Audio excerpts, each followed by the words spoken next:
नाम का एक जंगल था। जंगल में सभी पक्षी मिलजुल कर रहते थे। जब भी कोई मुसीबत आती तो सब पक्षी एक साथ मिलकर उनका सामना करते। उसी जंगल में 3 दोस्त भी रहा करते। इसमें से एक का नाम रानू था। एक दिन सभी पक्षियों की सभा हो रही थी। सभा में मोनू चिड़िया दूसरे जंगल से अपनी सहेली से मिलकर आ रही थी। अरे अरे, अब सभी लोग ध्यान से सुनो। दूसरे जंगल में सभी पक्षी बहुत ही परेशान हैं। क्यों? अब भला ऐसा क्या हो गया? अरे, थोड़े दिनों में तेज बारिश के साथ बहुत बड़ा तूफान आने वाला है। हमें अपना घोंसला जल्दी से बना लेना चाहिए ताकि हम तेज बारिश से बच सकें। अरे अरे मोनू चिड़िया, सबको बेवकूफ बनाना बंद कर। अरे ऐसे थोड़ी ही तेज बारिश आ जाती है। कुछ भी। अरे, मैं झूठ थोड़ी ही बोल रही हूँ। सच में तेज बारिश के साथ तूफान आने वाला है। अरे तुम लोग इसकी बातों में बिल्कुल मत आना। ये तो डरपोक है ही, और तुम सब भी डरपोक बन रहे हो जो इस मोनू की बातों में आ रहे हो। कोई तूफान उफान नहीं आने वाला, समझो तुम लोग।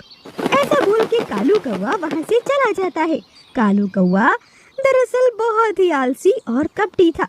वो हमेशा दूसरों को परेशान करने का रास्ता ढूंढा करता था। अरे तुम दुखी मत हो, कालू कौवा तो ऐसा ही है। अच्छा हुआ तुमने बारिश के बारे में हमें पहले से ही बता दिया। हाँ मौसी, आप बिल्कुल ठीक कह रही हैं। अब बारिश से बचने के लिए हम कोई इंतजाम भी ढूंढ लेंगे।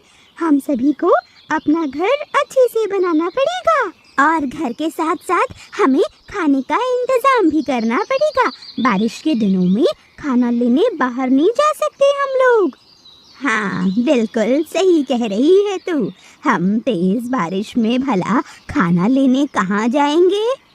चलो फिर जल्दी से हम लोग अपना घर बनाते हैं।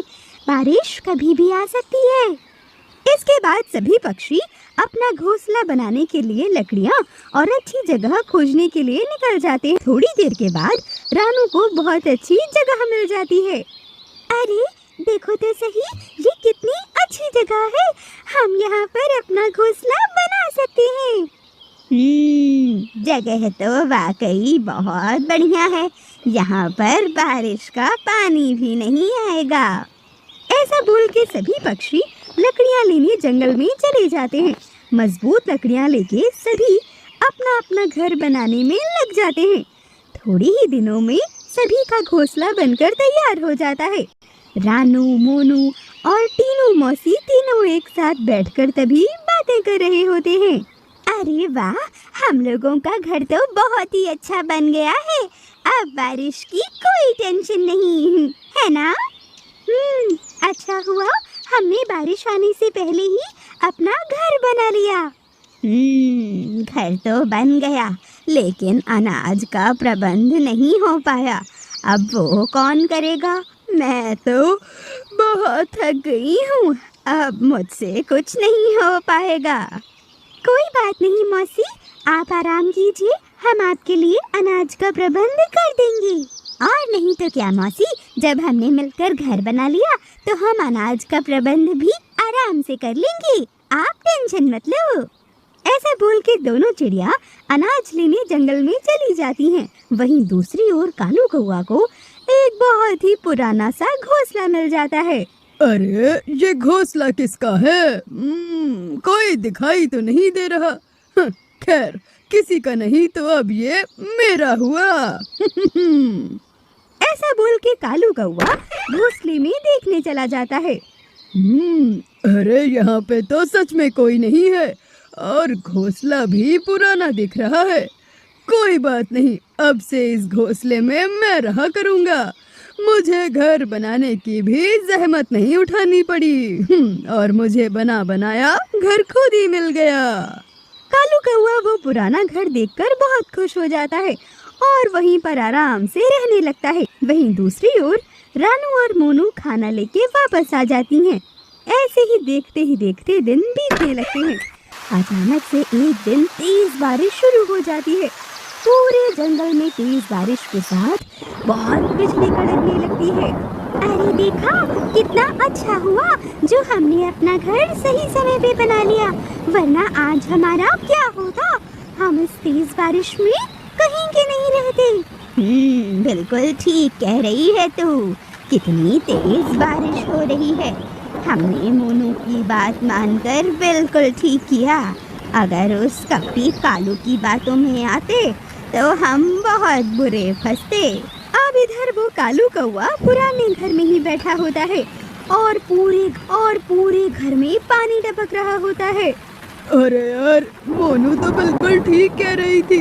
बारिश तो रुकने का नाम ही नहीं ले रही। मैंने तो खाने का इंतजाम भी नहीं किया और ऊपर से ये पुराना घर एकदम बेकार है। मुझे तो यहाँ बहुत ठंडी लग रही है। कोई बात नहीं, मैं एक काम करता हूँ, रानू और उसके दोस्तों के पास जाता हूँ और उसे बेवकूफ बना के खाना लेके वापस आ जाता हूँ। ऐसा बोल के कालू कौवा रानू के घोंसले के पास आ जाता है। वहीं दूसरी ओर रानू और मोनू ने जो खाना इकट्ठा किया था वो सारा अनाज रानू के पास ही रखा था और सभी पक्षी रानू के घोंसले में आकर खाना खा रहे थे। तभी दरवाजे पर कुछ सुनाई देता है। अरे रानू, ओ रानू, कहाँ हो तुम? मुझे बहुत भूख लगी है। अरे भला इतनी रात में कौन आया है? ये तो पता नहीं, लेकिन ऐसा लग रहा है जैसे कोई मुसीबत में है। इतने में रानू दरवाजा खोल के देखती है। अरे कालू कौवे, तू यहाँ क्या कर रहा है रे? चल जा यहाँ से। अरे मुझे माफ कर दो मोनू, मैंने तुम्हारी बात ना मानकर बहुत गलत किया। अभी के लिए मुझे बहुत जोरों की भूख लगी है, अब थोड़ा सा खाना दे दो। मैंने कहा था ना कि बारिश आने वाली है, लेकिन तुमने हमारी बात का मजाक उड़ाया। कल मुँहे कहेंगे, हम तुझे थोड़ा सा अनाज भी नहीं देंगे।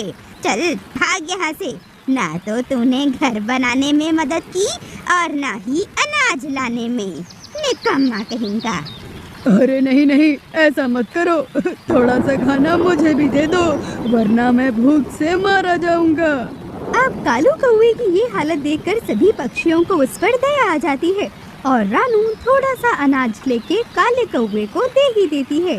लेके अपने घर चला जाता है और अनाज खाने लगता है। अरे इतने से तो मेरा कुछ नहीं होने वाला। इस चिड़िया के पास तो बहुत खाना है। लेकिन मुझे थोड़ा सा ही दिया और सभी चिड़िया कितनी बातें सुना रही थी मुझे। सबको सबक सिखाना पड़ेगा। क्यों ना मैं उस चिड़िया का सारा अनाज चुरा लूं, तो मेरे खाने का अच्छा खासा इंतजाम भी हो जाएगा और उन सभी चिड़ियों को सबक भी मिल जाएगा कि मुझसे भिड़ने का क्या अंजाम हो सकता है। ऐसा सोचकर कालू कौवा देर रात गलत इरादों के साथ रानू के घर पर जाता है। सभी पक्षी खाना खाकर वापस अपने अपने घर पर सोने चले गए थे और तभी कालू कौवा खिड़की से देखता है। अरे रानू तो सो गई है। चलो यही मौका है, सारा खाना लेकर चंपत हो जाता हूँ, किसी को पता भी नहीं चलेगा। कालू कौवा चुपके से घर में घुसकर सारा खाना पोटली में बांधकर अपने घर की तरफ उड़ने लगता है। लेकिन इतने में एक चील शिकारी अपना खाना ढूंढते ढूंढते उसी रास्ते पर आ रहा था और अचानक से उसकी नजर दही कालू कौवे पर पड़ती है। कालू कौवे, तू इधर आ, मेरे खाने का इंतजाम तो हो गया। कालू कौवे को खाने में बहुत ही मजा आएगा। कब से मैंने चिड़िया का मांस नहीं खाया। ऐसा बोल के चील कालू कौवे पे चुपके से हमला कर देता है। अचानक से हुए हमले से कालू कौवा डर जाता है और इधर उधर भागने लगता है। लेकिन कालू कौवे के पास अनाज की पोटली थी। कालू कौवा भाग तक नहीं पाता। चील कालू कौवे को पकड़ लेता है और उसे मारकर अपने घोंसले पर ले जाकर आराम से खाता है। और तभी रानू की नजर घर पे रखे खाने पर जाती है, लेकिन रानू किसी को बताती नहीं है। बारिश रुक जाने की वजह से अब खाने की कोई टेंशन नहीं थी। रानू भी सभी पक्षी के साथ बारिश रुक जाने की खुशियाँ मनाने लगती है। तो वहीं दूसरी ओर लालची कालू कौवे को उसके लालच करने की सजा मिल जाती है। तो दोस्तों, आपको हमारी ये कहानी कैसी लगी हमें कमेंट बॉक्स में जरूर बताइएगा। और अगर स्टोरी अच्छी लगी हो तो इसे लाइक कीजिएगा और चैनल को सब्सक्राइब भी, और हाँ, साथ ही बेल आइकन भी जरूर दबाइएगा।